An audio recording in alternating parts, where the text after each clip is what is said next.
truly what an honor it is to be able to share my journey building Blueland with you all today. Thank you for providing some context, but I guess to give a bit of context of what I do, I'm co-founder and CEO of a company called Blueland. Like she mentioned, we are reimagining cleaning products to eliminate single-use plastic packaging. Many of the cleaning products that we use today are up to 90% water and actually come in a new plastic bottle each time, which doesn't make sense. And so we were the first in the world to create a dry refill tablet. And how that works is when you run out of cleaning solution, you can simply fill up one of your bottles or one of our Forever bottles up with tap water, which you already have at home, drop in one of our tablets, and after a few minutes you can get cleaning. And by creating these dry refill tablets, we not only completely eliminated the need for single-use plastic packaging because our products come packaged in compostable paper, but it also dramatically reduces the carbon emissions related to shipping these products around. So for example, one of our cleaning spray refill tablets are about 50 times smaller than a bottle of Windex. We've been around for about 4 years now. We launched in 2014. Since launching with our cleaning sprays, we've gone into a range of other categories from hand soap to laundry to dish to toilet to most recently body wash and face wash. We have over 40 patents and patents pending, have sold over 15 million products to over 1 million customers, and have helped save over 1 billion plastic cleaning bottles from landfills and oceans. And I would have never in my wildest dreams thought that this tiny speck of an improbable idea would have led us to where we are today. My journey to founding Blueland actually started when I became a new mother for the first time. I gave birth to my first son, and typical type A mom, I was doing a lot of research around every single thing, including what water I should use to mix with his baby formula. I wondered, how clean is New York City tap water? And I was pretty horrified in this research when I learned that regardless of whether you drink bottled water or tap water, that our water here in the United States contains over 100 pieces of microplastics. And that just killed me. That was unfortunately the first time, about almost 7 years ago, that I had connected the dots between all the single-use plastic that we use as a society, how it's ending up in our oceans and our waterways, breaking down to these tiny pieces of plastic that are now too small to filter out, and now it's showing back up in the water we drink, the food we eat, the formula that I was making for my precious newborn son. And it's everywhere. It's contaminated everything. It's in our lungs, it's in our brains, it's in our hearts. This plastic's been found in our blood. And so at that point, I was like, wow, okay, now knowing all this, I need to at least at minimum just myself and have my family try to cut out as much single-use plastic as we can, and actually committed to cutting out all waste. So I went completely zero waste as a new mother. We got rid of our trash can. I was keeping the very little trash that I was generating in a jar. And it was a really eye-opening experience because, here I was as a really well-intentioned consumer, and I realized that I just had no choice, right? You go to the market and everything, it's not just cleaning products, it's vitamins, it's medication, it's ketchup, it's lotion, everything comes packaged in single-use plastic. And that's when I started to realize oh man, I can have such a greater impact beyond my family's tiny personal consumption if I can find a way to give others more and better choices. And so, explored a wide range of ideas to this end of eliminating single-use plastic packaging before landing on cleaning products. Everything from, did I want to build a material sciences company? Did I want to find an alternative to plastic?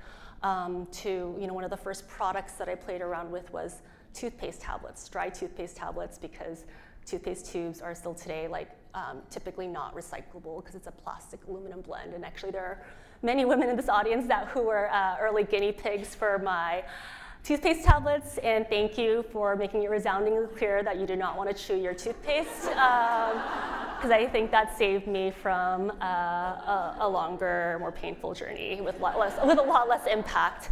But yeah, I mean, one day I was just cleaning down my son's high chair with my multi-surface cleaner, and I stopped and I looked at this product and I was like, this looks like it's mostly water, and why are people buying it in a new plastic bottle every time? And so that was the initial aha moment, which was really only the very beginning. And so I had this idea, like, why don't we just sell people the part that they need, and then we could package that in paper instead of plastic. I went to over a dozen manufacturers of cleaning products, naively asking them if this was something that they could make for me, and they all looked at me like I had 3 heads, and very condescendingly explained to me that all the products that they make are liquid. They don't even own tablet machinery. In fact, most of their ingredients come to them as liquid, so they have no idea how this would be possible. And they're like, if you want to do this, you need to formulate these products yourself. I was like, okay, cool, got it. I'm not a chemist. My co-founder also is not a chemist. We met in business school, and turns out we don't even have friends in our network that are chemists. And so for the first almost 5 months of this journey, we were just on LinkedIn reaching out to literally hundreds of chemists, trying to get anyone who would just get on the phone with us to talk to us and try to point us in the right direction. And in that search, we found this one guy, Syed, who was the head of formulation at Method, which is one of the largest cleaning product brands in the world. Deep cleaning products experience, but before that, he also had over a decade's worth of experience in probiotics and nutritional supplements, so tablets. So he was the guy, and there was one of him. And he was living in San Francisco at the time, and we just kept cold. We were guessing his email address. I was cold LinkedIning him. He's and today he's I'm a chemist. I don't check my LinkedIn. But I just wouldn't stop, and then eventually got a reply. Made up excuses as to why I was going to be in San Francisco so I could see him in person. Once I even met him in Chicago because he had a work trip to Chicago, and I met him in the airport. I remember being I also need to be in Chicago. And I literally met with him and then got on a flight and came back home. And that's how we convinced him to leave this huge position at a massive company to come join us as our first hire and help build Blueland.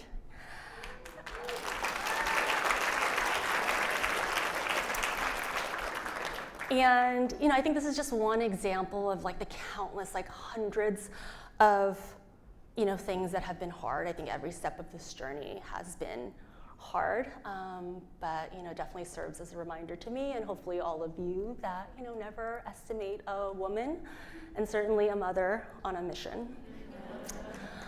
I also spent a lot of time during that time thinking about my own personal mission. At the time, as Jeannie referenced, I was a serial entrepreneur. I'd started and sold businesses. Prior to that, I had collected a resume of shiny experiences. I went to Harvard undergrad and business school. I worked at Goldman Sachs. I worked at McKinsey. And then, I had my first son, and I thought that that was going to be everything. You kind of hear, the term work-life, right? Work-life balance. And I think especially as a young woman, I was fed these narratives that once you have your family, you're going to be whole. And I still felt like half a person.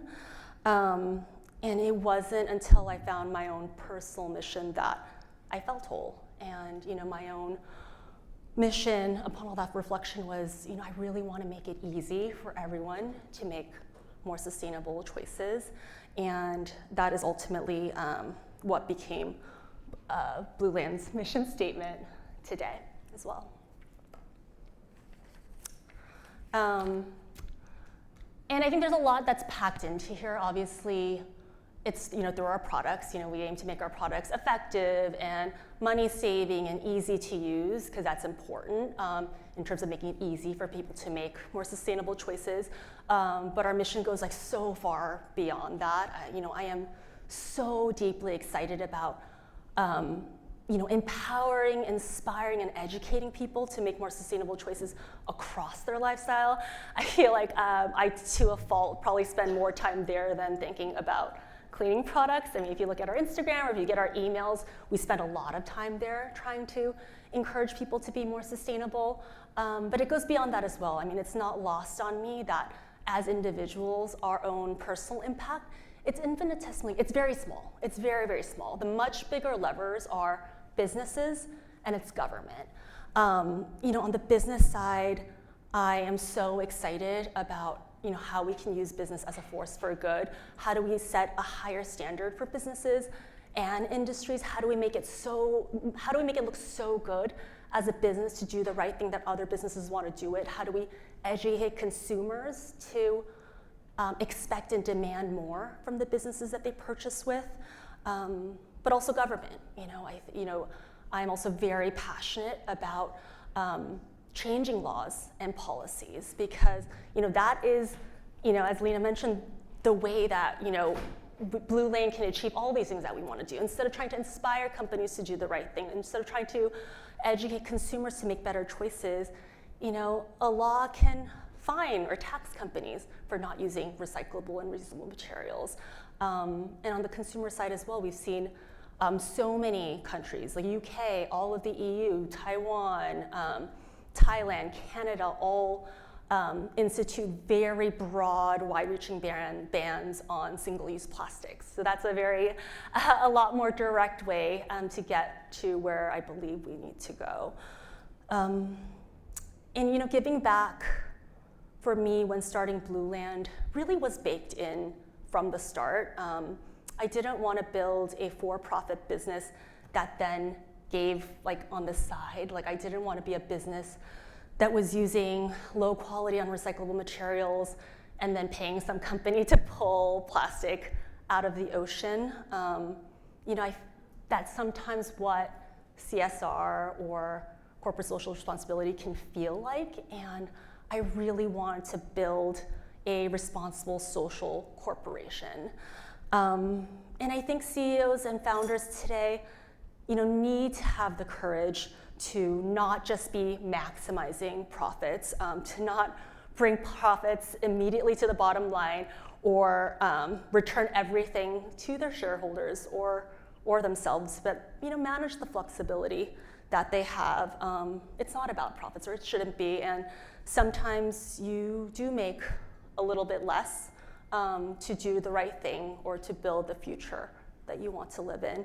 And that's what Blueland really strives to do. Certainly we also directly donate to a wide range of organizations that are doing really important work, but we spend, I would say, even more money and time doing right by our customers, by our community, and of course the planet, whether that's creating products with better ingredients, better materials that are not oftentimes, most all times more expensive, or creating a cleaner, healthier, safer supply chain that is longer.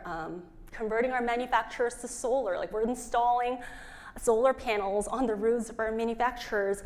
And those are just a few examples. I mean, the list goes on. We've funded groundbreaking research on plastics. We spent a lot of time and money also advocating for laws at the state, local, and federal level. So giving back is inherently baked into the work that we do. Lastly, I just feel incredibly lucky in many ways to have stumbled upon the opportunity to pursue my life's mission and purpose through my career and building a business. It was a very emotional time for me when I became a new mother, while also learning about plastic pollution and climate change at the same time. I continue to believe that people don't fully understand what's exactly at stake and how little time we have. I'd encourage all of you to pay attention to the climate clock in Union Square. It's all those numbers kind of above Whole Foods. I think right now it's at like 5 years, 200 days, which means the amount of time we have to reach zero emissions to avoid the very high likelihood of the devastating impacts of climate. And I think, in that period, I just wonder how I wasn't spending all of my waking hours trying to avert a climate disaster for my children and future generations. And I think I feel very grateful that I found a way to spend a lot of my time in this area that I'm passionate about. So thank you so much for this opportunity to share my story with you, and I look forward to meeting more of you later today.